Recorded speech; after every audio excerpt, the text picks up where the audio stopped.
중세에 오면서 이제 국가가 이제 고려나 조선이 국가가 생깁니다. 국가가 처음 만나서 정권을 잡으면 국민들이 가려운 것을 항상 긁어줍니다. 그래서 제일 먼저 교육에 힘쓰게 됩니다. 그래서 예를 들어 전두환 정권을 잡으면 다 교육. 그래서 뭐 고등학교, 대학 졸업할 때 본고사 없어지고 수능시험으로 바꿉니다. 그 다음에 박정희가 정권을 잡을 때는 중학교 시험 없애고 무시험합니다. 이런 것처럼. 그래서 새로운 정권을 잡으면 항상 교육 힘쓰게 됩니다. 그래서 나라는 초기에는 국가가 만들어지면 교육에 힘써서 교육이 발달합니다. 한마디로 관학이 발달합니다. 그러면서 저차차 관학은 항상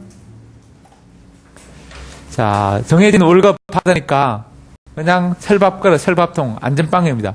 그래서 점점 허지부지 됩니다. 그래서 후기를 갈수록 사립학교가 발달합니다. 사교육이 발달합니다. 처음에 이렇게 우리가 지금 중등교육도 임용고시 합격한 사람들이 대부분 실력이 빵빵합니다. 그래서 임용고시 떨어진 사람들이 학원선생님 합니다. 그런데 임용고시 합격한 선생님들은 합격할 때는 임용고시 준비할 때 열심히 공부합니다. 해서 실력을 빵빵하게 되는데 공부 잘하는 사람들인데 점점 갈수록 3년차, 5년차 가면서 더 이상 공부를 안 해서 실력이 점점 이렇게 줄어들게 됩니다. 그래서 임용고시 떨어진 사람들은 학원 선생님 합니다. 학원 선생님 처음에 실력 없습니다.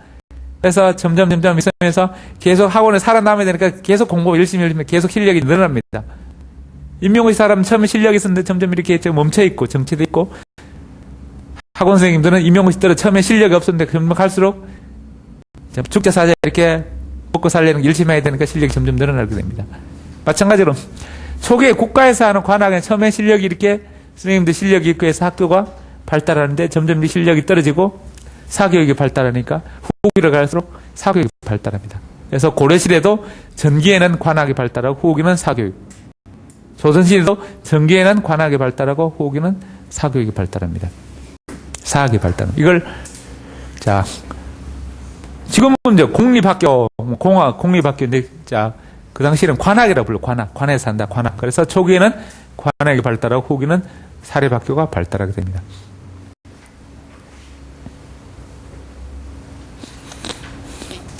고려시대는 초기에 국자감이 있는데 후기를 가면 12공도 발달하는 거. 다음에 초기에 조선시대는 성균관이 초기에 발달하다가 후기는 서원이 발달합니다. 그래서 고려시대, 조선시대를 가면서 국자감이 성균관으로 바뀌고 다음에 12공도가 발달하다가 그것이 서원으로 바뀌게 됩니다. 다음에 이제 중등교육은 학당 향교는 고려시대나 조선시대 다 똑같습니다. 다음에 사립학교는 수당이 여전히 수당으로 똑같이 고려시대에서 조선시대에 넘어오면서 중등교육이나 초등교육, 수당이나 학당 향교는 이름은 똑같이 쓰고 있는데 이 고등교육에서 국자감이 성균관으로 이렇게 이름을 바꾸게 됩니다.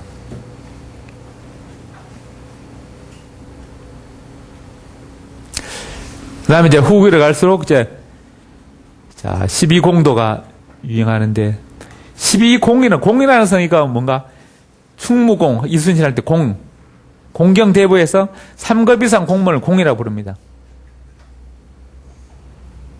이순신 공 할 때 그 공입니다. 이 공들이 12명이 있어요. 12명. 이 공을 따르는 무리가 공도입니다. 도자는 무리도 아까 화랑도 할 때 무리 도자입니다. 이 공을 따라다니면서 공부하는 학생들이 무리가 공도입니다. 이 공도가 12가지 한마디로 사립학교 12개에서 다른 말로 이렇게 그 당시 학원이든 지금 말하면 학원 비쌉니다. 과거 준비기관이니까 12개의 대학 사립대학이다. 12개의 사립학원이다 이렇게 볼 수 있습니다. 좀 긍정적으로 말해서 이제 12개의 사립대학이 있었다. 초기에 국자감에서는 주로 이제 유학 중에서 훈과학을 가르치고 공부했는데 사립학교 12공도에서는 주로 성리학을 했어요. 성리학. 그래서 훈과학이 유형해서 성리학 쪽으로 바뀌게 됩니다. 그래서 유학이 훈과학에서 성리학으로. 고려 전기에는 훈과, 고려 후기에는 성리학이 됩니다. 성리학이 들어서니까 조선 전기에는 성리학이 그대로 발달하다가 조선 후기로 가면서 실학으로 발달하게 됩니다. 그래서 고려 시대는 훈과학에서 성리학으로, 조선 시대는 성리학에서 실학으로 이렇게 바뀌게 됩니다. 유행이. 자, 따라하세요. 자, 고려시대 국자감에서 성균관으로, 따라서 국자감에서 성균관으로, 12공도에서 서원으로, 이렇게 자 고려시대에서 조선시대로 바뀌면서 이렇게 학교 이름이 바뀌게 됩니다. 그래서 자 유학의 학풍이 고려 초기에서 고려 후기로 갈 때 훈과학에서 성리학, 따라서 훈과학에서 성리학으로. 자, 조선시대는 조선 전기에서 조선 후기로 가면서 자, 성리학에서 실학으로, 따라서 성리학에서 실학으로. 이런 식으로 자, 중세 교육의 흐름이 바뀌게 됩니다. 그래서 한마디로 조선시대, 고려시대 다 전기에는 관학 영상하고 후기는 사학. 이것이 시험에 자주 나옵니다. 그래서 전기에서 관학에서 후기 사학으로. 그것이 이제 고려시대는 국자감에서 12공도로, 조선시대는 성균관에서 서원으로. 그래서 전기에서 후기를 가면서 자, 학교 제도나 교육 제도 흐름이 어떤 것인가, 이게 시험 자주 묻게 됩니다. 결국 전기에서는 뭐 중심이었다, 후기에는 뭐 중심이었다, 이런데 그게 틀린 문장으로, 뭐 후기에는 뭐 성균관이 이렇게 발달했다, 이런 건 틀린 질문이고, 조선 전기에 뭐 서원이 발달했다, 이건 틀린 것입니다. 고려 전기에 12공도가 발달했다, 뭐 이거 틀린 것이고, 고려 후기에 뭐 국자감이 발달했다, 뭐 이런 건 틀린 것입니다. 그래서 자, 국자감이 전기 후기로 다 있지만 전기에 유행하다가 후기에는 유행이 12공도로 이제 유행이 바뀝니다. 공립에서 사립으로 유행이, 대세가 바뀝니다. 자, 지난 시간에 자, 한번 했던 건데 다시 조금 더 자세히 이제 자, 교육 철학에서 했던 겁니다. 교육 철학에서 설명한 건데 다시 이제 정리해서 좀 더 살을 붙이면, 자, 유학의 발전이 중국의 춘추 전국 시대. 그전에는 은나라, 그 나라는 주나라고, 주나라 전에 은나라고, 은나라 전에 자, 전국 시대, 춘추 시대. 다음에 이제 상나라, 그 다음에 자, 전설의 시대는 사망오제. 사망 시대가 뭐 신롱시, 하오시, 복희시 이런 사망. 그 다음에 오제 시대가 황제, 전욱, 제국, 요나라, 순나라, 요임금, 순임금 이런 전설 시대입니다. 그래서 자, 황제, 전욱 이런 시대에서 요순 시대로 넘어오고, 그다음에 은나라, 주나라, 상나라 뭐 이렇게 이런 상나라가 먼저 이제 그다음에 은나라, 그다음에 주나라, 주나라 다음 이제 춘추 전국 시대고, 그다음에 진나라, 한나라, 한나라에서 전한 후한으로, 그다음에 수나라, 당나라, 송나라, 명나라, 청나라 이런 식으로 가게 됩니다. 그 시대에 맞게 자, 춘추 전국 시대 공자 맹자가 살았던 시대입니다. 이때 유학을 공자 맹자가 처음 이야기했던 그때 그 이야기를 원시 유학이라고, 그때 유학 학풍을 원시 유학이라고 합니다. 원시 유학. 또는 진나라 이전에 유학이라 해서 선진 유학이라고 부릅니다. 선진 유학. 진나라 선에 먼저 이전에 진나라 때 뭔가 분서 경유회가 이루어지고 유학이 다 없어집니다. 그래서 그 전에 있던 원시 유학이다 이렇게 이야기합니다. 그래서 진시황이 중국을 통일하면서 분서 경유 유학 서적을 다 불탈버리고 갱유 유학자들 땅에 묻어버립니다. 그냥 요즘 조폭들이 야, 너 묻어버린다 이렇게 태워버린다, 묻어버린다, 꺾어버린다 이렇게 이야기하는데 묻어버립니다 땅에 그냥. 그 다음에 이제 유학은 이렇게 없애고 이제 법과 사상, 이 실용제 학풍을 우대하고 유학을 억압합니다. 그래서 유학이 없어지게 됩니다. 이 춘추 전국 시대는 주로 이제 이런 실용학풍들이 유학 같은 것도 많이 이제 제자 백가라고 108가겠습니다. 공자, 노자, 한비자, 손자, 오자 뭐 이런 것 해서 108가가 있었는데 그 중에 이제 그 중에 하나가 뭐 유가입니다. 유학. 이런 것도 있지만 주로 실용학풍들이 유행합니다. 실용학풍들이. 이 전쟁에 도움이 되는 먹고 살기 전쟁에 다로 춘추 전국 시대, 전쟁 시대에 실용학풍이 유행하고, 그래서 이 실용학풍 법가사상을 이용해서 중국을 통일한 진시황제는 법가사상 이런 게 최고고, 나머지 공자, 유학 이런 것은 탁상 공론을 따분하고 실생활 별로 도움이 안 된다 해서 없애버립니다. 이 당시 실용학풍은 이제 춘추시대 오경, 시, 서, 주역, 춘추 얘기 이런 것들이 이때 이제 유행하던 책들입니다. 그래서 이것들이 우리나라 와서 아까 신라시대 이런 오경을 교재로 삼아서 가르칩니다. 진나라 때 유학이 없어지다가 진시황 또 망합니다. 망하고 그다음 한나라가 됩니다. 한나라가 되면서 다시 이제 여기에 전해지는 이야기를 통해서 내용을 이렇게 다시 정리해서 만들기 시작한 것이 논어입니다. 논어. 그래서 전해지는 이야기를 따라서, 그래서 뭐 공자 어떤 사람 책에 있지, 나는 내가 만든 책은 공자 옆집에 살던 어떤 할아버지부터 전해오는 이야기다. 나는 오리지널 원조 공자에 가까운 것이다. 이러면서 다 어떤 사람 나는 공자 벽장에 있던 책을 가지고 공자가 써서 몰래 해서 벽장에 만들었던 책이다. 그래서 그런 것들 그냥 이렇게 한지에다가 한지를 소변기 요강 속에 담가놨다가 누렇게 만들어 이거 수백 년 된 책이다 이러면서 내 책이 공자 오리지널 원전에 가까운 이야기다 이러면서 수많은 논어들 책들이 만들어지게 됩니다. 그런 걸 이제 짜집기 편집하면서 첨삭되면서 결국 논어란 책이 만들어집니다. 논어가 한 번에 만들어지지 않으면 계속, 요즘은 인쇄본으로 막 찍지만 그 당시에는 이렇게 또 뺏기고 필사하고 뺏기고 필사하면서 계속 첨삭됩니다. 내려오면서. 그 당시 딴 사람 책이 있으면 그 사람 뺏깁니다. 하나 뺏기면서 자기 생각에 맞는 거다 추가하고 또 별로 안 맞는 빼고 이러면서 점점 살이 붙여나갑니다. 자세히. 처음에 얄풀한 책이 점점 이 책이 두꺼워집니다. 그래서 초기 책들은 이제 고문이라고 합니다. 옛날 책은 구판. 고문은 이제 조잡하고 내용 단순합니다. 몇 줄 안 됩니다.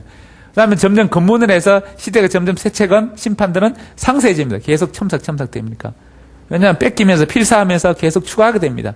그러면서 진짜 수백 년 지나오면서 지금의 많은 이 논어 체계가 잡힙니다. 논어라는 책이 이제 완성됩니다. 그 후에도 이제 논어가 만들어지고 그 후에 수백 년 지나서 이제 한나라에 또 맹자가 만들어지고 대학, 중용도 만들어집니다. 이 대학이라는 책은 이 얘기에서 얘기 49편 중에 42편을 따와서 이렇게 만든 것이 대학입니다. 그래서 이런 책들이 이제 점점 옛날 전해오는 이야기, 책 이런 걸 첨삭해서 논어, 맹자, 대학, 중용 이렇게 책들이 점점 이렇게 만들어집니다. 그래서 논어가 만들어지고 나머지 책들도 만들어집니다. 그래서 논어는 점점 만들어져서 언제 백제에 전해지고 통일신라 시대, 고려시대에 이제 전해지게 됩니다.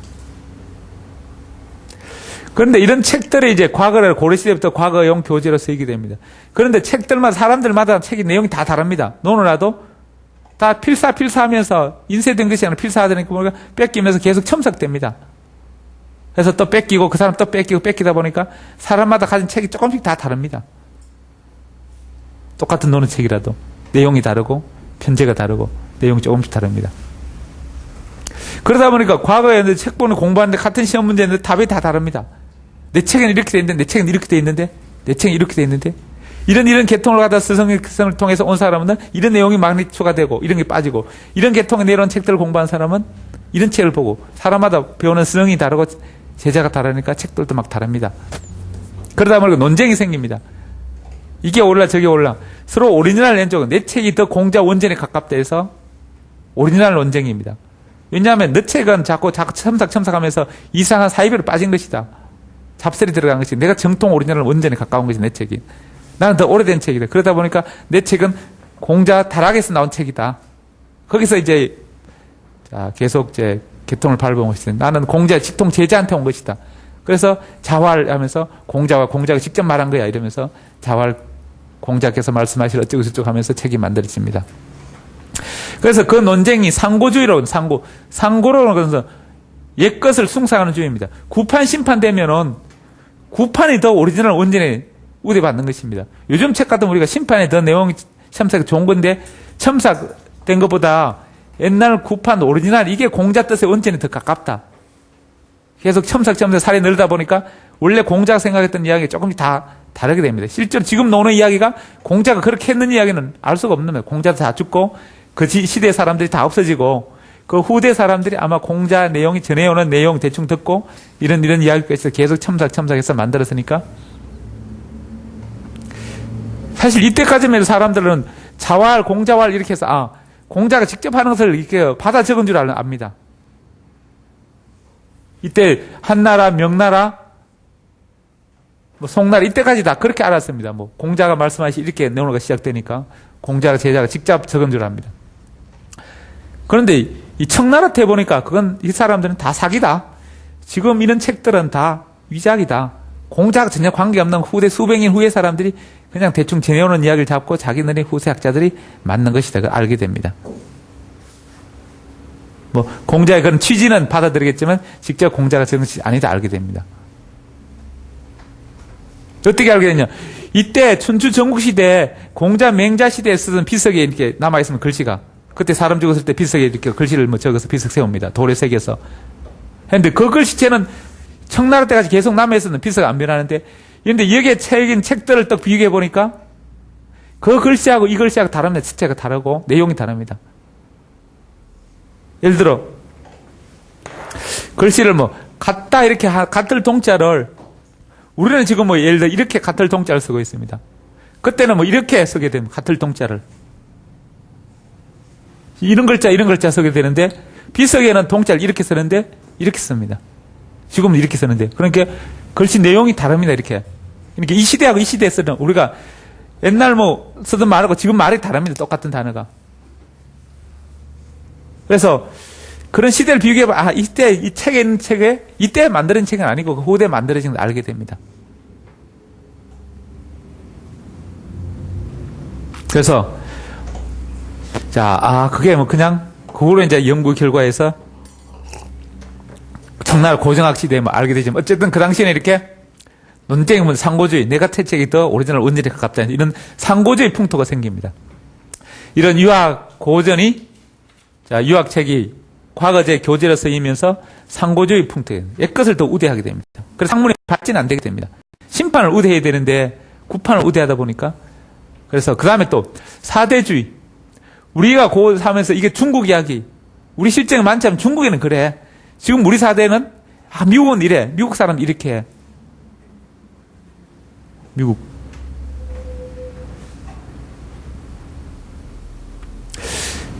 이 사대주의가 풍토가 예를 들어 우리 지금 이제 미국의 학위를 받아온 사람 이렇게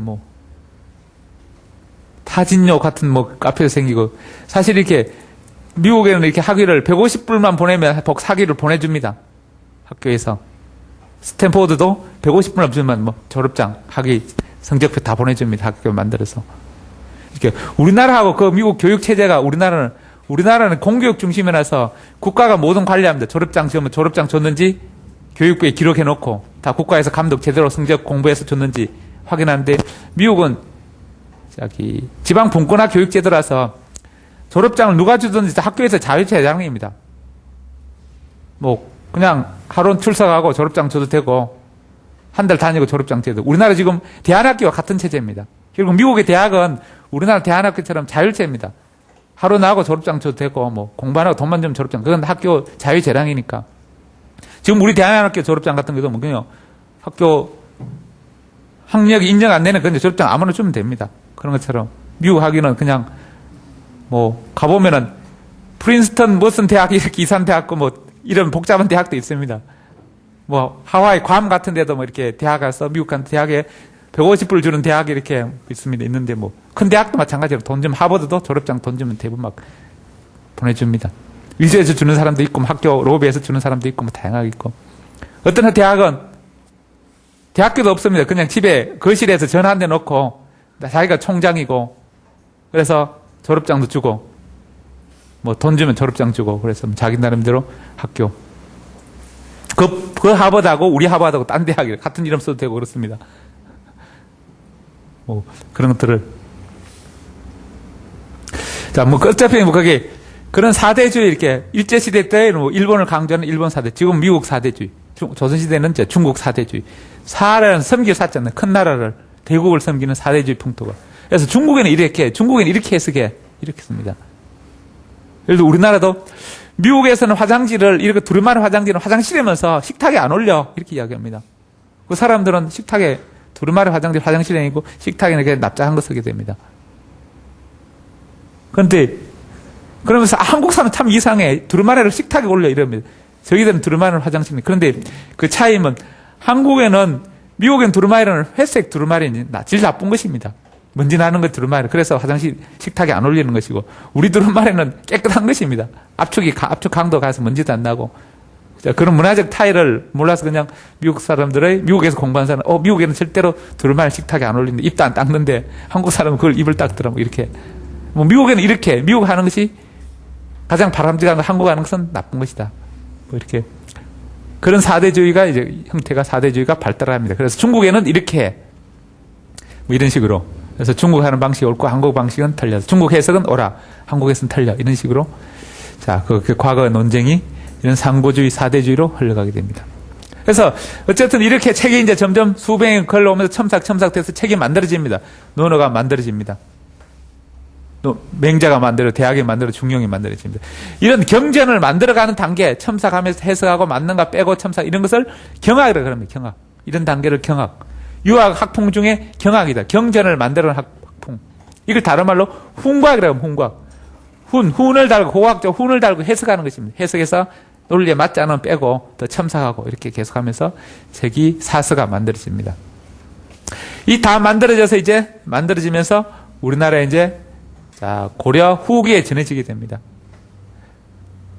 그다음에 이런 이제 책들이 만들어지면서 이제는 그 외에 대충 다 만들어졌으면 이제 할 게 없으면 더 이상 첨삭할 것도 없고 대충 다 뭐 거의 빠질 거 없이 거의 다 들어갔으면 그러다 보니까 이제 책 만드는 거 해석하고 옳고 그러니 뭐 이렇게 빼고 하는 거 이런 게 관심이 없습니다. 사람들이 수나라 당나라 때 오면 이제는 문장을 미사여구를 그 문장을 책이 다 만드는 그런 책을 이용해서 미사여구를 씁니다. 아까 어제는 뭐 타산지석 신토불이, 옹고지진 이런 문장을 이용해서 시도 쓰고 글을 쓰고 이렇게 문장을 쓰는데 관심 있게 됩니다. 이런 것을 사정학이다. 사는 가사고 문장, 시나 가사나 문장 이런 데 유행하는 사정학이 유행합니다. 그래서 유학 경전의 내용을 이용해서 문장을 미사역으로 쓰고 화려한 문체를 쓰고 이런 데 관심을 갖게 됩니다. 그러다 보니까 수나라 당나라 지나가고 송나라 때 이제 북송에 아만족, 남송에 이렇게 몰려왔으니까 할 일 없습니다. 그래서 북쪽에 누가 있는가? 요즘 거기 뭐 뿌리 깊은 나무에 게르파이처럼 이렇게 원나라, 몽고 이런 게 북쪽에 발달하니까 중국 사람 남쪽에 치우쳐서 할 일 없습니다. 쫓겨와서. 그러나 뭔가 우리의 명분을 찾고 힘이 중요한 게 아니라 뭔가 딴 거 중요하다 이렇게 우리가 힘없는 약자의 서러움을 합리화시키기 위해서 인간의 본성이 뭐고 우주의 이측에 뭔가 이런 걸 연구하게 됩니다. 그래서 이런 유학 경전을 통해서 이 시대는 힘이 있으니까 그걸 자랑하기 위해서 미사 연구 문장을 막 쓰게 됩니다. 힘이 없으니까 문장이니까 자랑하는 문장 쓸모없고 이제 뭔가 자기 대의 명분 합리화시키기 위해서 인간의 본성과 우주의 이치가 뭔가 그걸 합니다. 따지게 됩니다. 그래서 이런 책을 통해서 인간의 본성과 우주 이치를 연구하게 됩니다. 그래서 본성, 이치, 첫자를 자, 이치의 첫자와 본성의 성자 두 번째 자를 타서 성리학 이렇게 성리학. 본성과 이치. 그래서 성이 따서 성리학 이렇게 부릅니다. 그럼 인간의 본성은 뭔가 인, 의, 예지 뭐 이런 것들을 인간의 본성이다. 그러면 우주 이치는 뭔가 우주는 이가 있고 원리가 있고 기가 현상이 있다. 이렇게 이야기합니다. 보이지 않는 원리와 보이는 현상 이 두 가지 있다. 그래서 인간의 본성 중에서 뭐 특히 공자가 강조하던 그것은 좀 인이고 맹자가 강조하는 그것은 의다 이렇게 인의 이외에도 또 예가 있고 지가 있다 이렇게 인이 예지가 만들어지게 됩니다. 이러면서 인간의 본성의 인이 예지 이런 사상이 만들어지게 됩니다. 그래서 이때 가장 이런 성리학을 가장 열심히 했고 대가들이 대표인 사람이 주입니다. 주자. 그래서 이때 학풍을 송나라 학풍을 송학이다 또는 이렇게 주자학이다. 그리고 주자만 있는가? 정오, 정의 같은 사람들도 대단한 대가들입니다. 그래서 주자와 정오, 정의에서 정주학이다 이렇게 부릅니다. 또는 인간의 본성 중에 가장 중요한 게 뭔가 맹자가 강조한 대의명분, 의다, 의. 다음 우주 이치 중에는 뭔가 이와 기 중에 이가 중요하다. 그래서 합쳐서 결국 내용이 뭔가 이건 의리학이다. 의리학. 의와 리를 강조하는. 인간의 본성 중에 의가 중요하고 우주의 이치 중에 이와 기 중에 이를 강조하는 내용 학문에 대해서 의리학이다. 이렇게 부르기도 합니다. 또는 옛날 유학 이런 유학이랄까 옛날에 이렇게 훈과학이나 경학이나 사장학 이거하고 새롭게 유학이라 해서 신유학이다. 이렇게 부르기도 합니다. 그래서 송나라 때 유학을 성리학, 주자학, 정주학, 의리학, 신유학 뭐 이렇게 부르기도 합니다. 그래서 수나라, 당나라 때 유학을 뭐 미사이고 문장을 잘 쓰는 사장학, 한나라 때는 경학, 훈과학 이렇게 부릅니다. 그 다음에 진나라 이전의 유학을 선진유학, 원시유학 이렇게 부릅니다. 따라서요. 춘추전국 시대 선진유학, 원시유학, 한나라 자, 경학, 훈과학. 자, 이 한나라 때 학문에서 한학이라고 그러고, 이때 문장을 한문이라고, 그때 이제 글자가 만들어져서 한자라고 이렇게 부릅니다. 그 전에 춘추전국시대 갑골 문자 이런 것들을 정리해서 이때 이제 한자가 만들어집니다. 자, 따라서 수당시대, 수나라, 당나라 시대, 사장학. 따라서 사장학. 자, 송나라. 자, 성리학. 주자학, 정주학, 의리학, 신유학. 자, 이런 것들이, 자, 송나라 때 학풍입니다. 그런데 이런 이제, 송나라 때 학풍이, 자, 이런 책들과 함께 우리나라의 고려 말에 전해지게 됩니다. 고려 말에. 그 다음에 명나라 때 와서 이제, 자, 이 송나라 때 학풍이 지나치게 탁상공론에 빠져 있다. 그래서 밝은 학문, 햇빛의 학문에서 태양 밑에 학문이라서 태양 밑에서 실제 생활을 이렇게 책상, 태양 밑에 있는 거 밖에. 방 안에 탁상 공론 아니라 실제 생활에 바깥 햇빛에 나가서 생활에 필요한 학문에서 양명학 유행합니다. 그 다음에 이게 더 발달해서 청나라 때는 자, 청나라 학풍을 고정학 또는 훈고고정, 이 훈고 해석을 그냥 책간에 색끼리 비류게 해서 하는 것이 아니라 고고학적 정글을 통해서 해석하면 어느 게 더 옳은가? 공자의 원뜻에 가까운가? 그러다 보니까 생각이 공자 시대 때 남아있는 게 뭘까? 결국 비석 남아있습니다. 그래서 비석 글씨를 비교해보고 그때 공자 시대 때 시대, 문화, 풍토 그들의 생각들 추출해서 그러다 보니까 공자 시대 글씨하고 지금 글씨게 한나라 시대 글씨하고 다르다는 걸 알게 됩니다. 글쎄, 전서체, 예서체, 뭐 이렇게 송술체, 글씨체가 다른 것들, 글씨체도 다르고, 글씨도 다르고, 그때 유행하던 글씨 모습, 한자 쓰는 방법과, 자, 이때 한나라 시대 유행하던 글씨 방법과, 춘추 전국 시대 공자 명자일 때 글씨 쓰는 방식 다르고, 글씨 모양도 다르고, 그래서 글씨 자체도 다르고, 이렇게 해서, 이때 논어 명자가 위작이다. 아무쪼록 공자 제자를 참칭해서 그 후제 사람들이 만들어진 걸 알게 됩니다. 그래서 후에 점점 첨삭되면서 자, 알게 됩니다. 이때 학풍을 실제적 사실에서 진리를 구합니다. 책을 통해서 진리를 구하는 것이 아니고 실제 검석 비문을 실제 생활에서 진리를 찾게 됩니다. 그러다 보니까 이 학문을 실사구시의 학문이다. 실제적 사실에서 진리를 구하는 옳은 것을 구하는 학문에서 실사구시의 학문이다. 이걸 줄여서 실학이다 이렇게 부릅니다. 또는 이걸 경제학이다. 세상을 다스리는 경영하고 다스리는 학문에 대해서 경제학이다 이렇게 부릅니다. 다음에 또 그걸 이용해서 생활을 후하게 생활을 복되게 하는 생활을 윤택하게 하는 그런 학문이다 해서 이용후생. 이것을 이용해서 생활을 윤택하게 하는 후하게 하는 두텁게 하는 그런 학문에 대해서 이용후생학이다 이렇게 봅니다. 후생에는 요즘 말하는 복지입니다. 복지. 이런 것을 이용해서 생활의 복지 향상을 될 수 있는 그런 학문, 실생활 학문. 그래서 실사구시학을 우리는 실학이라 이렇게 부릅니다. 이것이 이제 청나라의 고정학이 조선 후기 조선에 전해오면서 조선 후기도 실학으로 유행하게 됩니다. 이걸 청나라는 북쪽이라서 북학이다 부릅니다. 북쪽에서 넘어온 학문이다. 그래서 북쪽에서 넘어와서 결국 우리의 학문을 찾자는 국학으로 발전합니다. 결국 청나라 뭡니까? 청나라, 만주 뗀 놈들은 중국 사람. 중국은 한족인데, 한족이 아까 남쪽으로 쫓겨왔으면 중국 북쪽에 원나라, 몽고족이 정권을 잡고, 몽고족이 망하고 청나라가 정권을 잡으니까 명나라는 남쪽에 이렇게 쫓겨와 있습니다. 북쪽에 이렇게 몽고 뗀 놈들, 몽고족. 중국 한족들도 이 몽고족 싫어합니다. 뗀 놈들 이렇게. 뗀 놈을 왜 때가 많아서 중국 뗀 놈이라. 중국 사람은 목욕을 좀처럼 안 합니다. 목욕 안 하죠. 요즘 사람도 중국 사람 목욕 잘 안 합니다. 그래서 몸에 때가 많아서 중국 사람은 때가 많다 해서 뗀 놈이라 이렇게 부릅니다. 미국 외놈들은 외수하다고 해서 외놈이라 이렇게 부르고, 일본 사람은 외놈이라 부르는 것은 외수하다고 해서, 중국 뗀 놈은 때가 많아서 이렇게 목욕을 안 해서, 목욕 안 하는 민족이라서 뗀 놈이라고, 때가 많다 해서 뗀 놈이라 부르는데, 이런 북쪽에서 왔다고 해서 북쪽에서 와서 결국 이 학문 중국 사람들은 그 당시 중국의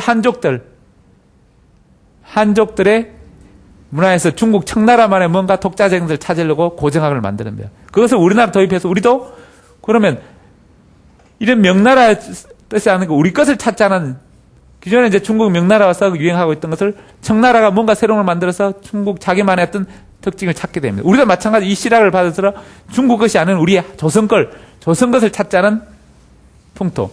그래서 중국 책만 이렇게 읽을 것이 아니라 우리 풍토에서나 우리 산물, 우리 제도, 우리 문화를 연구하자는 사상으로 국학이 나타나는 국학. 우리 것을 한다는 국학. 그래서 그 당시 실학시대의 학풍을 국학이다, 북학이다 이렇게. 이런 성리학이 아니고 새로 나타난 것을 실학 또는 북학, 국학 이렇게 부릅니다. 북쪽에서 왔다고 해서 북학. 또 우리 것을 하자는 국학. 또 이런 것들이 결국 어디서 온 것인가? 서역에서 왔어요. 자, 서역이 뭡니까? 아라비아, 사라센 이런데 청나라를 거쳐서, 자, 결국 그 사라센은 그 전에 어진 대진국 로마에서, 한마디로 서쪽 유럽의 문물들이 아라비아, 자, 실크로를 타서 중국 청나라 와서 이것이 우리나라 옵니다. 그래서 천주시리, 서양의 기독교 이런 게 전해지고 서양의 문물이 전해지게 됩니다. 그래서 서양에서 온 학풍에서 서학이다 이렇게 서학 이렇게 부르기도 합니다. 또 서양에서 한 학풍을 유행하게 되니까 조선 후기에 또 우리 것을 지키자는 학풍이 동학이 나타나요. 신라가 아니고 조선시대 말에 동학이 나타납니다. 그래서 청나라 때 학풍이 실학이 조선시대 와서 북학이다, 국학이다, 뭐 서학이다 이렇게 불리게 됩니다. 그래서 자, 조선 후기에는 실학, 고려 후기에는 성리학. 그래서 고려 후기 들어온 성리학이 고려 전기까지 유행하고, 참 고려 후기가 조선 전기, 조선 후기에는 실학이 유행하게 됩니다. 그래서 우리 유학의 학풍이 이런 교육에 영향을 받게 됩니다. 그래서 다시 고려시대 교육부터 보게 되면 고려시대도 관학, 사학, 아까 초기에는 관학, 후기는 사학. 자, 중세시대는 고등교육 플러스 중등교육까지 국가에 관리하게 됩니다. 관학이 중등교육까지 발달하게 됩니다.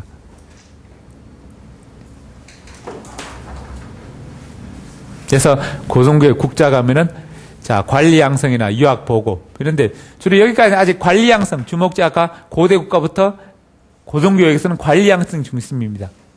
다음에 유학이 새로 성리학이 들어오면서 유학도 보고하면서 유학 보급도 목적을 하고 있는데 고려시대는 유학 보급보다 관리 양성이 주 목적이 더 중심이 됩니다. 어쨌든 관리 양성과 유학 보급 둘 다 교육의 목적이다.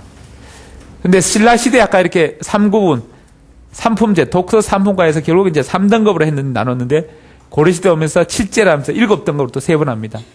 또 신라시대 오면서, 조선시대 오면서 9제를 해서 9등급으로 세분합니다. 점점 이렇게 학문이 세분화된다는 것은 발달되고 전문화된다는 것입니다. 그래서, 자, 고려시대 구제학당. 구제라는 것은 9채의 건물을 두고서 이제는 건물을 받아 가르치는 과목을 다르게 합니다. 한 교실에 같이 하는 것보다 건물을 따로 해서 학생을 따로 모아서 다른 과목을 다르게 합니다. 좀 더 전문화됐다는 것입니다. 이것이 더 조선시대 와서는,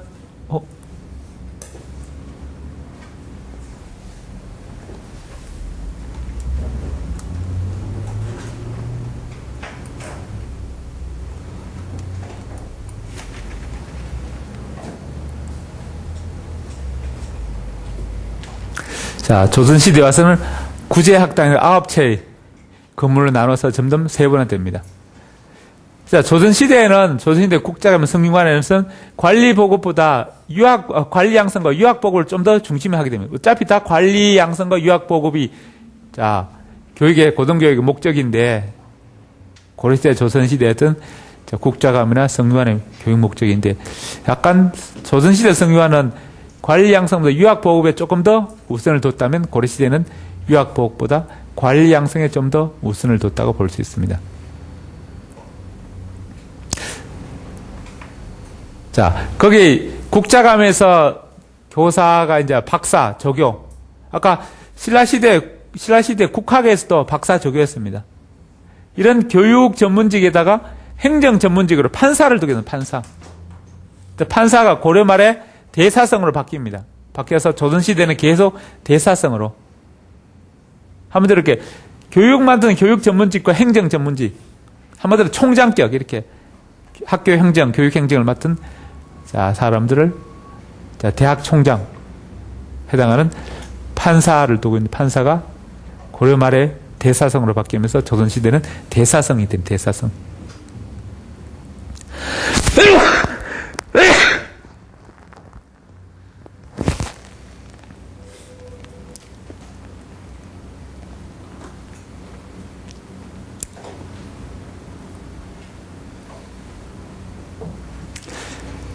자, 그 다음에, 자, 이 국자감에 이렇게 유학만 가르치는 것이 아니라 어떤 실용적인 학풍도 가르칩니다. 국자감은. 그래서 문무일치 교육인데, 무술도 가르쳐요, 무술.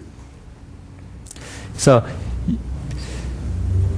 고려를 건국하고 왕권을 강화하기 위해서 무술을 안 가르칩니다. 무술을 억압하고 문신을 우대하다 보니까 힘이 약해집니다.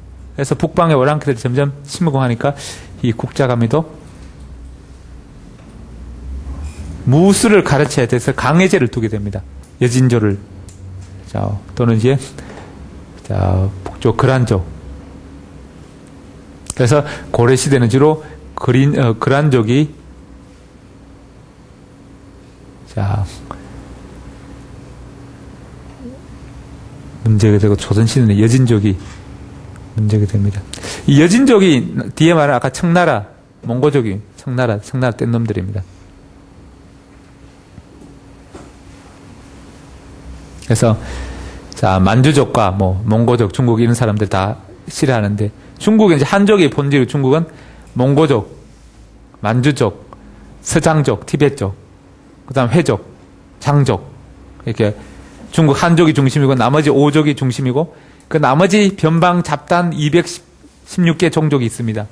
그 중에 이제 조선족도 이렇게 있겠는데, 그래서 중심이 한족이고, 그 다음에 자, 5대 종족이, 자, 만주족, 몽고족, 자, 회족, 장족,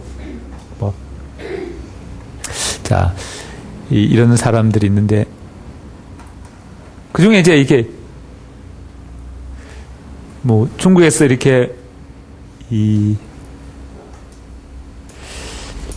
변방에 있는 사람들을, 자, 어차피 변방 종족을 자, 힘을 누리기 위해서 무력을 키우는, 우리도 이제 변방에, 고려시대에는 거란족, 조선시대에는 이렇게, 자, 여진족이, 자, 북방을 차지하고 있어 이 사람을, 자, 억압하려고 무술을 기릅니다. 특히 이제 고려시대는, 자, 거란족을 없애기 위해서, 또 누르기 위해서 어떤 무술을 기릅니다. 그래서 강해제를 만들게 됩니다. 아까 이렇게 7제 중에서, 자, 강해제를 만들어서 6가지는 유학을 가르치고 나머지 하나는 무술을 가르칩니다. 그 외에 또, 기술을 가르치기 위해서 율서산 이런 이제 학과를 두고서 다음에 여기는 기술은 평민들에게 이렇게 가르치게 됩니다. 그래서 최고 고등교육권 국자감에서 이렇게 무술, 기술 이런 걸 가르치게 됩니다. 실용학풍을 가르칩니다. 아까 신라시대 국학에서도 실용학풍을 가르쳤는데 조선시대 오면서 아예 가르치지 않게 됩니다. 오로지 유학만 가르칩니다. 왜냐하면 신라시대는 유학이 막다른 실용학풍에 유학이 돌아서 점점 유학이 세력을 확대하고 조선시대는 유학이 더 커져서 아예 실용학풍 다 밀어내고 유학만 가르치는 그런 형태입니다. 그래서 자, 고려시대는 국제 관리 양성이 주목적이고 자, 유학이 조금 더 약했는데 조선시대는 유학 보급이 더 우대하게 됩니다. 유학이 더 대세로 확대됩니다.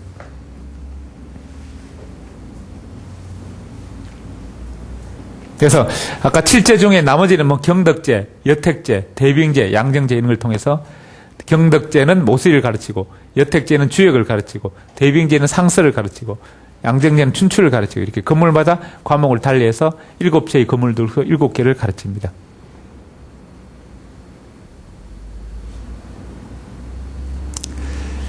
그 다음에 이제 중등교육관은 이제 중앙에는 학당을 두고 학당을 처음에는 동서에 이제 동부학당, 서부학당 두 개, 동서에 두다가 고려 말에 5개로 늘립니다.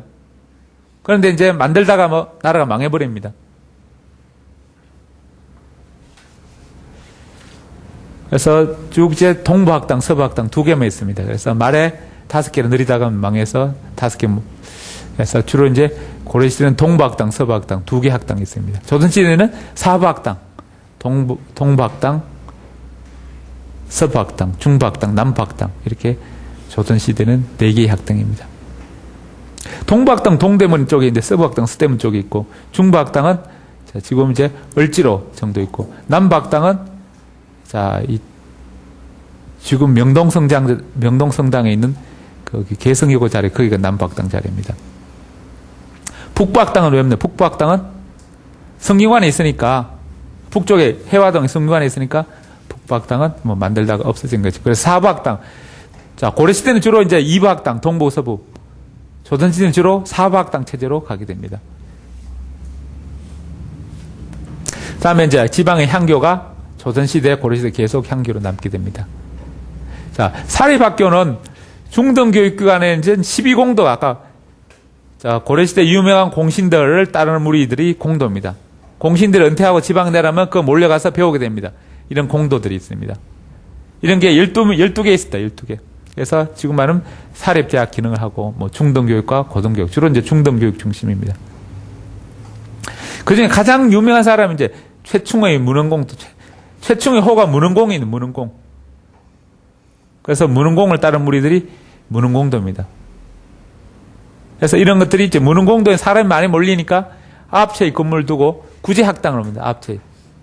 한마디로 이렇게 학원에 번창해서 딴 데는 건물 한두 개 정도는 여기는 9채까지 건물 많아서 사람들이 많아집니다. 그래서 여기서 주로 이제 이런 사립학교는 고시 공부, 우리 여러분 임용고시 하듯이 이 사람들이 과거에 준비하기 위해서 이 학교에 다닙니다. 요즘 말은 뭐 학교, 학원 기능을 겸하는 그런 기능입니다. 그래서 그 중에 이제 최충의 이제 학교가 가장 컸습니다. 대부분 여기 이제 합격한 사람도 관직이 나오고 그 사람들 칠제위원 채점이 되니까 여기서 각자 공도별로 출신자들이 이제 과거 출제가 되니까 그 공도 사람이 많이 출제에 합격하게 됩니다. 왜냐하면 문제를 내는데 이 다음 해석하라는데 거기서 그 학교에서 배우는 해석하는 사람 고득점이 다르게 해석하는 사람 좀 더 낮게 줍니다. 요즘 다 임용고시 논술 같은 거 예를 들어 뭐 쓰게 되는데 예를 들어 고교 평준화서라는데 출제위원이 찬성하는 견해 출제위원 썼다면 아무리 반대하는 견 사람은 아무리 문장 잘 써도 점수를 좀 박하게 줍니다. 찬성하는 견해 자기에게는 찬성하는 사람 점수를 후하게 줍니다. 그러다 보니까 같은 안에 못 문데 후하게 점수 받은 사람이 대거 합격하게 되고 박하게 점수 받은 사람은 떨어집니다. 그래서 다른 학교 다니는 사람은 합격률이 떨어지고 출제위원이 있는 학교 높아집니다. 그러다 보니까 그게 학풍을 형성합니다. 그 학풍 계열에. 그래서 사립학교 12공도가 생기면서 고려 후기에 이제 이 학풍이 형성됩니다. 그런데 거기 이제 학교 졸업자들이 합격하는데 자리가 발령은 안 난 사람들이 있으면 심심하니까 이 학교 다시 찾아와서 후배들하고 노닥거립니다. 여러분 중에 이제 내년에 합격했는데 성적이 좀 낮게 합격한 사람은 성적 좋은 사람은 봄에 발령받습니다. 성적 있는 사람은 가을에 발령받습니다. 그래서 티오가 왜냐하면 봄에 날 수 있고 가을에 날 수 있고 중에 지금 빈자리 있을 것이고 또 그 다음에 중간에 뭐 임신 출산에 사고 나서 사표 나거나 자리 빈자리 생깁니다. 그러면 이제 1년 동안 필요한 인원을 뽑았는데 뭐 봄에 다 빌 수 있고 대부분 봄에 뭐 만약 작년에 이제 인원에서 빈자리 다 채우고 또 중간에 정도 1학기 가을 중간에 결혼해서 그만두는 사람, 교통사고 그만두는 사람, 사망하는 사람 등등 해서 선생님이 계속 자리에 비게 됩니다. 채워야 되니까 인원을 TO를 많이 뽑아놓는데, 그래서 1년 동안 소모분량을 뽑아놓는데, 그러면 성적 좋은 사람 봄에 발령받고, 그 다음에 5월달에, 6월달에 뭐 2학기 또 대거 발령받고, 그 다음에 또 9월, 10월 발령받는 사람, 이렇게 대부분 3월달에 다 발령받는 사람보다 2학기에 발령받는 사람도 있습니다. 그런 사람 1학기 심심합니다. 합격을 했는데 아직 발령은 안 나왔습니다.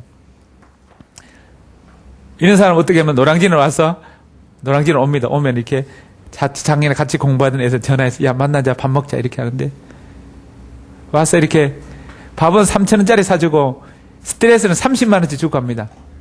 야 그것도 공부하냐, 그건 3개월 정도 하니까 그냥 합격하던데 넌 좀 머리 빠가 아닌가? 그래서 나는 하루 3시간만 해도 너 7시간 해도 안 되고, 야 너 또 재수 없는 거 아니냐 이러면서, 야 그것도 금방 하면 되는데 그것도 왜 이렇게 오래 하냐 이러면서 스트레스 잔뜩 주고 답니다. 지는 뭐 어떻게 합격인지 모르겠지만 쉽게 할 것 같이 해서 엄청 스트레스 주고 갑니다. 괜히 나는 머리 나쁜 놈으로 막 매도되는 것 같고, 괜히 진짜 밥 3,000원짜리 하나 얻어먹으러 나갔다가, 아니면 또 진짜 공부하는 방법 정보라도 좀 들을까 싶어 나갔더니 그냥 스트레스만 만땅 주고 갑니다. 마찬가지로 고려시대도 이제 합격했지만 발령 못 받은 사람이 있습니다. 봄에 못 받고 가을에 받은 사람이 있으니까 합격은 났는데 계속 집에서 놀고 있는 사람이 있습니다. 그런 사람이 이제 학교 찾아와서 후배들한테, 그 당시 뭐 남자들 오면 뭔가 술 사고 이럽니다. 뭐 주막에 가서 야 술 먹자 이렇게 가서, 요즘은 우리가 호프집에 가서 이제 뭐 술 사주고 밥 사주고 그럽니다. 그 당시 주막에 가서 술 사주고 호프 사주는데, 아까 앞차에 건물이 있으니까 건물마다 이렇게 합격자 이제 발령 못 받은 사람이 있으니까 여러 명 와서 몰려서 야 후배들 가보자 이렇게 하고 가는데, 그러면 야 너희 반 후배 이렇게 뭐 9채니까 각 채별로 이제 후배들 다릅니다. 그러면 같이 후배들 모아서 있으면 술 얘기하는데 그냥 술만 마시니까 그 시합을 합니다. 그냥 게임을 하니까. 그래서 너희 후배들 시합시키고 후배들 시켜서 야 자 이렇게 시를 써봐라고, 연습 문제 이런 거 나와서 너희들 한번 써보라면서 우리 팀 너희 팀에서 막 시합시킵니다. 그러면서 자 이 팀이 지면 이 팀 선배들 술값 내고, 이 팀 지면 이 팀 선배들이 술값 내고, 이러면서 이제 후배들하고 같이 모여서 술자를 하게 됩니다. 그럴 때 이제 시간을, 자 저녁에 술 마시니까, 저녁에 이제 학교 끝나 뒤에 이제 선배들 만나서 하니까 주막집에 술집 모여서 이제 시간을 재는데, 시간 어떻게 초에 각 촉이라는 촛불입니다. 촛불에 초에다가 금을 꺼놓고 요만큼 탈 때까지 시를 다 지어라. 시합시킵니다. 이렇게 빨리 시집고 이제 술 먹게 되니까. 그래서 초에 금을 꺼놓고 부나 수필이나 시를 짓는다 해서 각척 부시다 이렇게 이야기합니다. 야 빨리 속작식 빨리 짓고 이렇게 빨리 써야 돼 이러면서 연습하면서, 우리가 논술 자 10분 내내 논술 빨리 써봐 이런 식으로, 그런 제도가 각척 부심. 한 번들은 모의고사 기능을 했고 선배들 와서 후배들한테 이런 문제 나와서 안 써보라 이렇게 하는 것이 자 각척 부심. 지금 말하면 뭐 모의고사 제도다. 한번 그 당시 논술이니까 야 이런 거 나와서 안 써봐 이렇게 합니다. 자 각척 부심, 이제 이런 것들이 이 시대에 나오게 됩니다. 그 다음에 또 이렇게 합격자, 이번에 출제위원은 12공도 중에 문헌공도 있어서 작년에 출제해서 이번에는 다른 출제위원 들어간다, 누구 들어간다 이렇게 하면 사람들이 그 학원에서 다른 학원으로 우르르 옮깁니다. 문헌공도에서 다른 공도로 우르르 옮깁니다. 아니 근데 이번에 출제는 어디 갔나, 글로 또 그 밑에서 배운 게 나오니까 유리하니까 그쪽으로 우르르 몰립니다. 자 이런 것을 이제 방지하기 위해서 학원 원장들이 모여서 또 이렇게 회의를 해서, 이렇게 학원을 자주 옮기는 사람들은 시험을 칠 자격을 없애자 뭐 이런 제도도 막 만들고 그럽니다. 왜냐하면 학풍사회는 학벌사회니까 그들끼리 이제 학벌을 형성하기 위해서 뭐 그런 제도도 나오게 됩니다.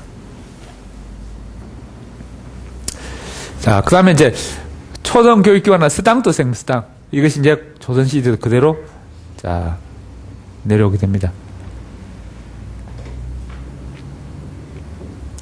자, 따라서 이제 국자감, 관리양성, 유학보급, 자, 이 관악 7제, 따라서 관악 7제.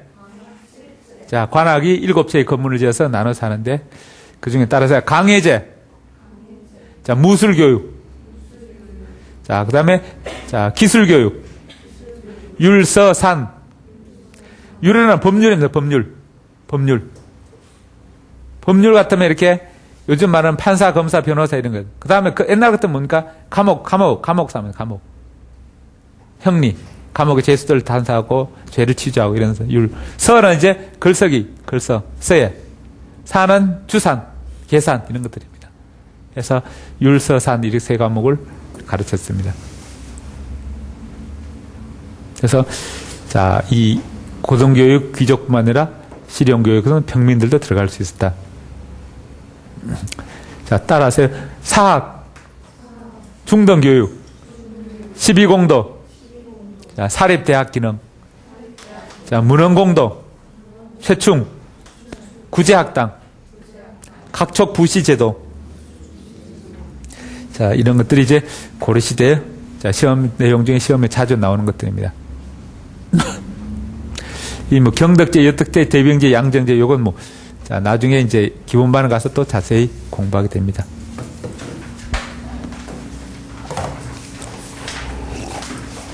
그 다음에 이제 고려시대 과거제도입니다. 과거제도.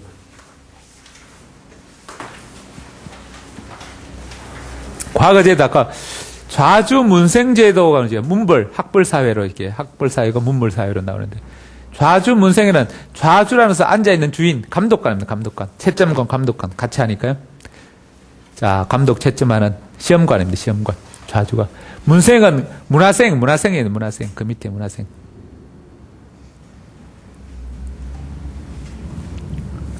자, 출제위원이 문제를 주관식 논술시험. 그 당시 다 조선시대 고려시대는 논술시험을 이렇게 칩니다. 치는데, 그 고득점자는 아무래도 그 해석이 출제위원 해석과 동일하게 해석하는 출제위원 아부하는 출제위원 견해가 비슷한 사람 다 고득점 됩니다. 그 사람 수석되고 그럽니다.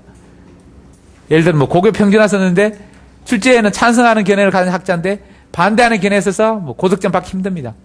합격은 뭐 잘해서 될지 몰라도 주로 수석하는 사람들은 대부분 출제위원과 같은 견해를 갖고 있는 사람들입니다.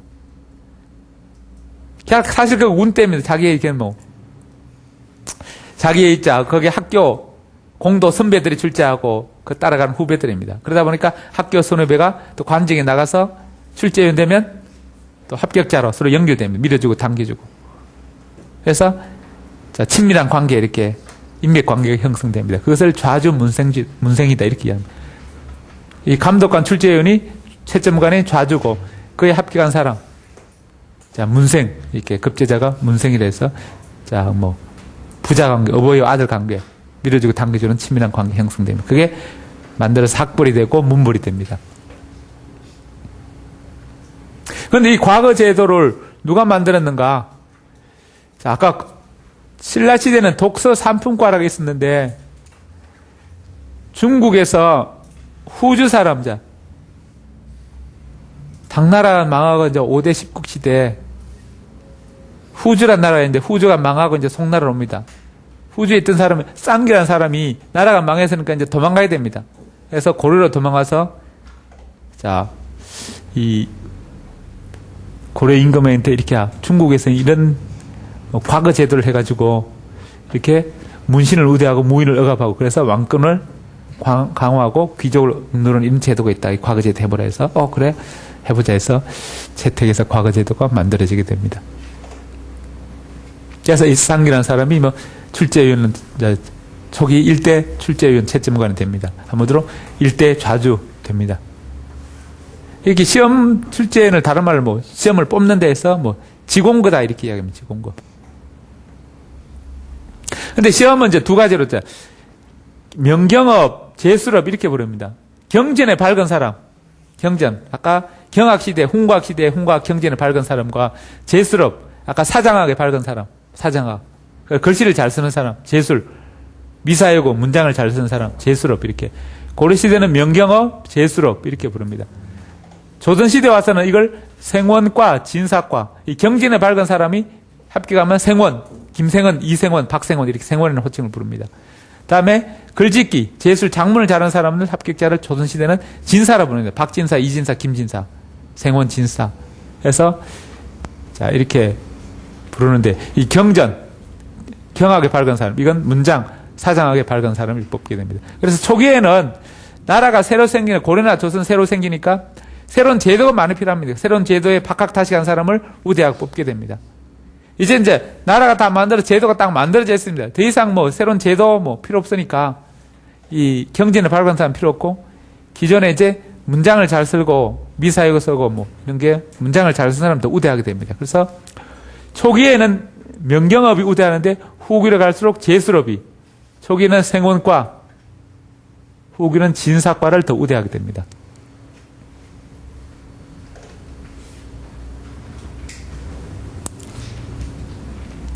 자, 따라하세요. 좌주문생제도, 좌주문생제도, 자, 문벌제도, 자, 그 다음에, 자, 명경업, 생원과, 제술업, 진사과, 자, 사장학, 문장 중시,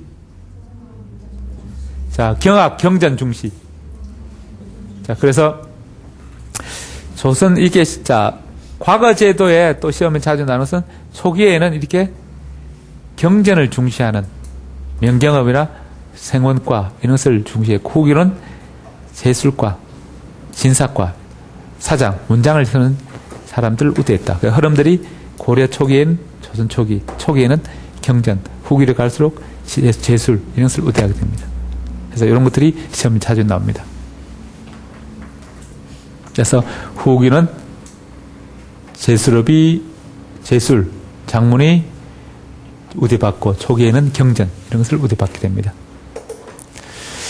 그 다음에 이제 교육사상가, 아까 이제 각척 부시제도가 모의고사, 속작시 기능을 해서 최충 같은 사람이, 자, 해동공자다. 중국의 유학을 최초로 만든 사람은 공자입니다, 공자. 그만큼 유학을 최초로 발전시킨 사람, 동양에서는, 또는 한국에서는 동양이 이제, 이, 해동이라는 서해 바다를, 황해 바다를 지나서 동쪽에는 또 공자와 비교를 많은 사람이 있다 해서 해동공자다. 그래서 한국을, 고려 조선을 해동이라 부릅니다. 해동. 바다 동쪽이라서 해동. 그래서 해동에 있는 공자다 해서, 자, 별명을 해동공자라 부릅니다. 반대로 공자 말고 중국의 주자에 비교한 데서는 동방의 주자다 부르는 사람은 이황입니다. 이황. 그래서 이황은 조선시대 사람, 해동공자인 최충은 고려시대 사람입니다.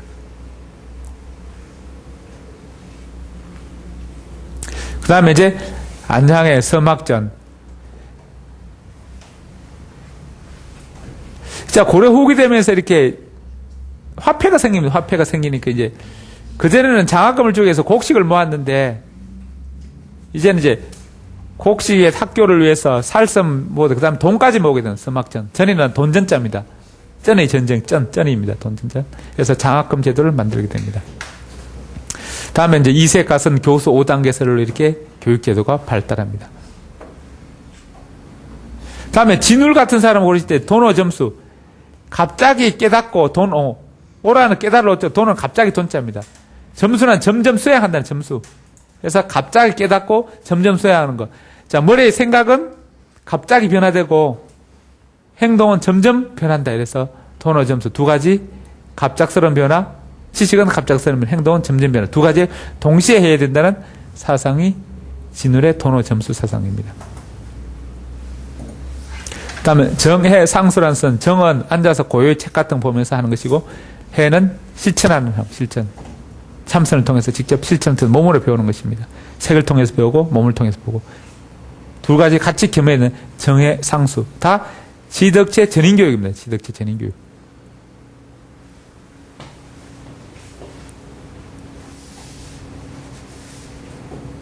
그래서 인지주의. 지금은 이제 20세기 와서 교육심리에 어떤 인지주의에 해당하는 이렇게 도노 사상이 또는 외부의 어떤 행동 변화를 강조하는 행동, 점수 사상. 그래서 도노 점수가 인지주의와 행동주의를 같이 겸해야 된다는 것입니다. 결국 20세기의 인지주의 행동인 교육심리 사상이 우리나라에서는 벌써 고려시대에 이미 발달하고 있었다. 이렇게 보는 것입니다. 그래서 인지주의는 머리에서 전체 한꺼번에 갑자기 변한다는 것이고, 생각은 한꺼번에 변할 수 있고 갑자기 변하고 전체 다 한꺼번에 변하는데, 행동은 조금씩 서서히 점진적으로 변한다 이렇게 봅니다. 이 두 가지를 같이 겸하는 사상이 고려시대에 이미 있었습니다.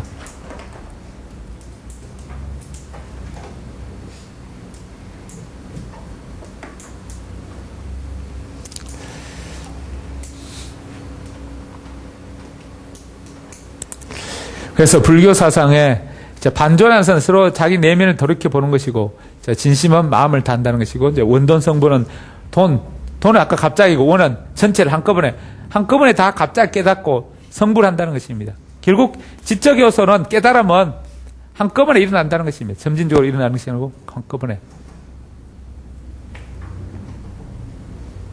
이런 논리를 예를 들어 기독교식으로 가면은,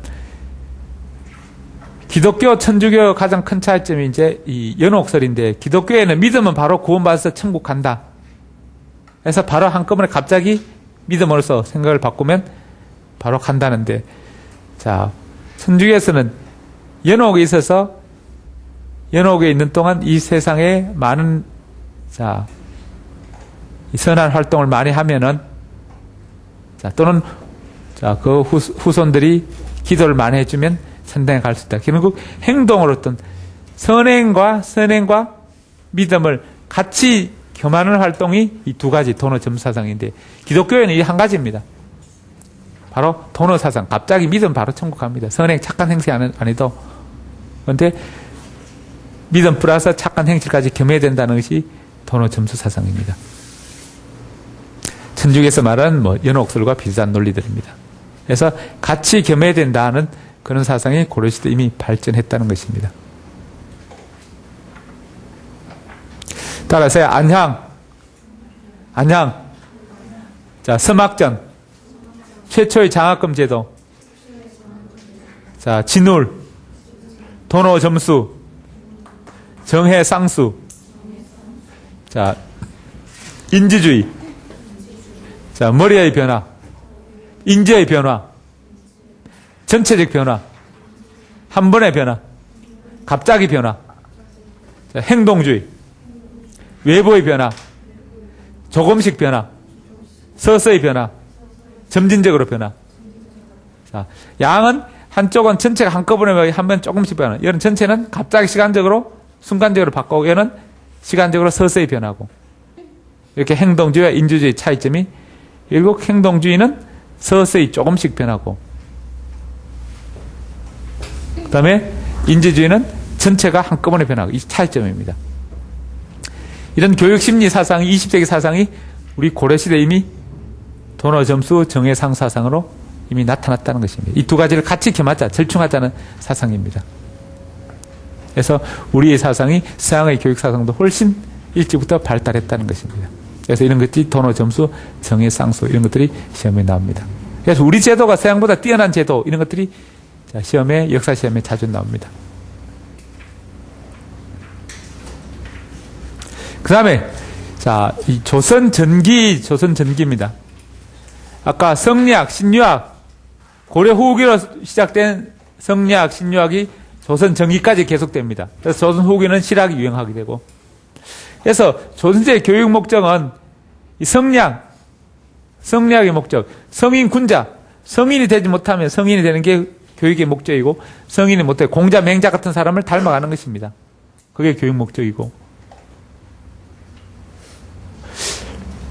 그 다음에 그것도 안 되면 어진 사람, 군자 되는 것이고, 또는 대장보가 되는 이런 것을 교육 목적으로 삼게 됩니다. 한마디로 인격 수양이나 도덕적 실천 이런 것을 교육의 목적으로 삼게 됩니다. 그러기 위해서 방법으로는 첫째 이 수기, 자신의 수양합니다. 수기하는 방법으로 존심양성. 이걸 줄여서 존양이다. 마음심. 착한 월 태어날 때 착한 마음씨를 보존하고, 좋은 성품을 계속 양성, 키워나가는 것입니다.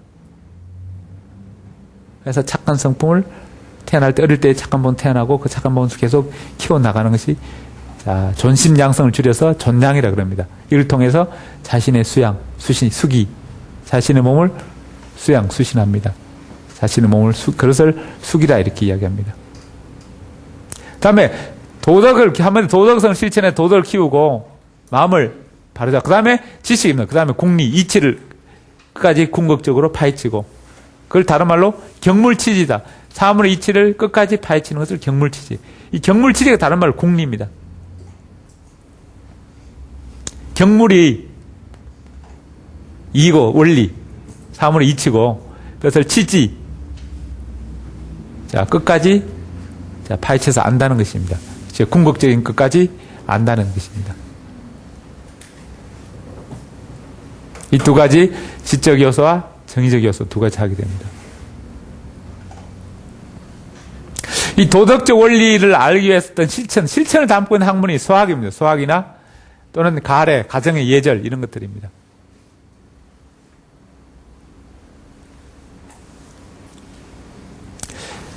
자, 가정의 이해인데 그것을 이제 시험에서는 학교에서 배울 때 학례, 학교의 예절, 전례, 이렇게 전례가 학례 강의에서 과거 시험 볼 때 이 수학에서 배운 내용과 함께 이렇게 시험을 치는데 주로 이제 속과에서 생진과 진사과에서 시험 치기 전에 이렇게 이 가래 같은 걸 물어보게 됩니다. 하면 예비 시험을 이렇게 물어보게 됩니다. 자, 이런 수학 배우고 그 다음에 대학을 아까 사서삼경 대학을 배우는데 그 수학 배울 때 가래를 배우는데 그 전에 배우는 단계가 우리가 지난번에 천자문, 유합, 신정유합 이런 글씨를 배웁니다. 천자문, 천자를 배우고 글씨를 모아놓은 필요한 글자를 모아놓은 유합. 이걸 개정판, 심판, 정부판이 신정유합입니다. 유이춘이 지은 책인데 또는 이렇게 훈몽자회, 최세진이 아이들이 가르칠 만한 글자를 모아놓은 책. 또는 이제 정약용이 이천자문 이런 글자를 배우고 그 사이에 수학 배우기 전에 그 중간에 천자문 배우고 이런 글씨를 배우고 그 중간에 동몽성섭, 박세무의 동몽선섭이나 경몽요결 이런 것들을 이 천자문 배우고 동몽선섭 배우고 수학 배우고 대학 배우고 이런 식으로 교육 과정이 이루어집니다.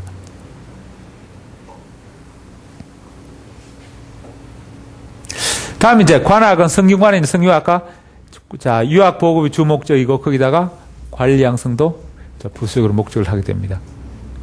자, 그 다음에 이 성균관에 들어가는 사람 주로 이제 사학당 졸업생이나 생진과 합격한 사람, 주로 이제 생원과 진사과 합격한 사람들인데 그 중에 자리가 좀 남으면 사학당, 사학 출신자들이 들어갈 수 있게 됩니다.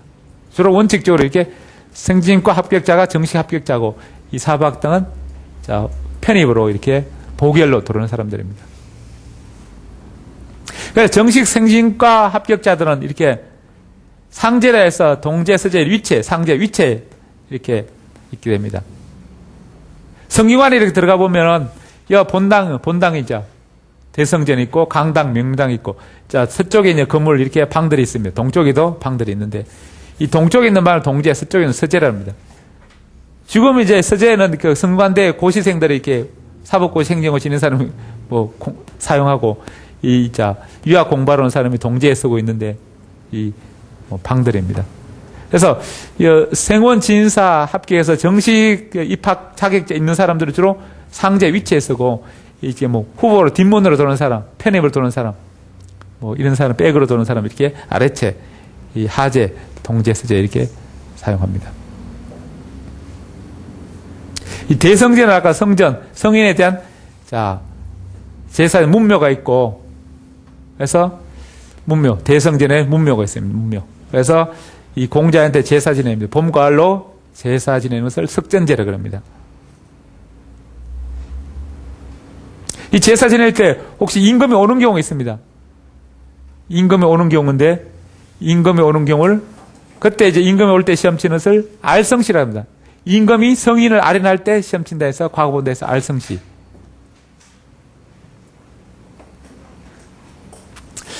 그 다음 명륜당, 강당 있고 양재, 동서, 위치, 아래채, 상지, 하재가 있습니다. 그 다음에 식당이 있으면 양영고.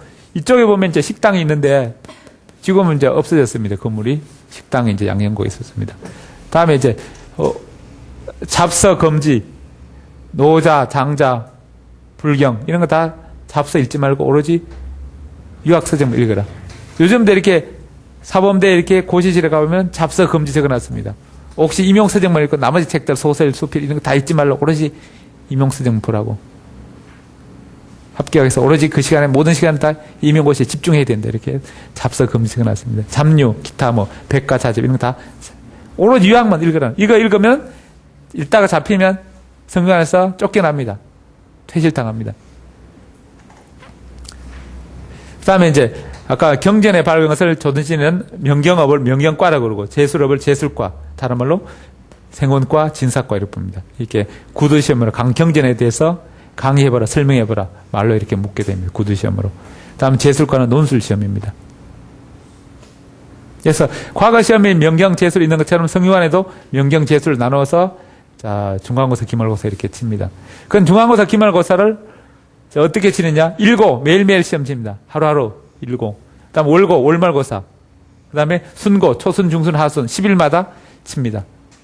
그다음에 9일째, 3일째, 3월 3일, 9월 9일 이렇게 해서 봄, 가을로 이렇게 뭐 치게 됩니다. 그래서 일일고사, 월말고사, 자 뭐 초순, 중순, 하순 치고 그다음에 봄, 가을로 이렇게 3일째, 3월 3일이 3일째고 9월 9일째 봄, 가을로 이렇게 시험 칩니다. 우리와 월말고사, 중간고사, 기말고사, 뭐 주간고사, 뭐 일일고사, 뭐 이런 거 비슷한 시험들입니다.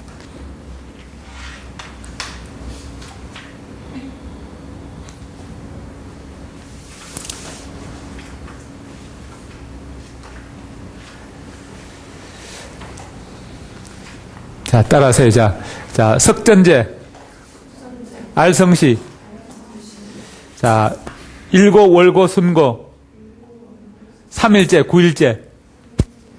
자, 따라 3일째, 9일째. 자, 그 다음에 천자문, 유합, 신정유합, 훈몽자회, 이천자문, 동봉선석, 경몽요결. 자, 이렇게 조선시대에 어떤 내용을 공부했나 이런 것들이 시험에 자주 나오니까 그 하고 나서 수학 가래 공부하고 그거 나서 자, 이 사서 삼경을 공부했습니다. 다음에 이제 조선시대 중등교육부터는 좀 쉬었다 할게요.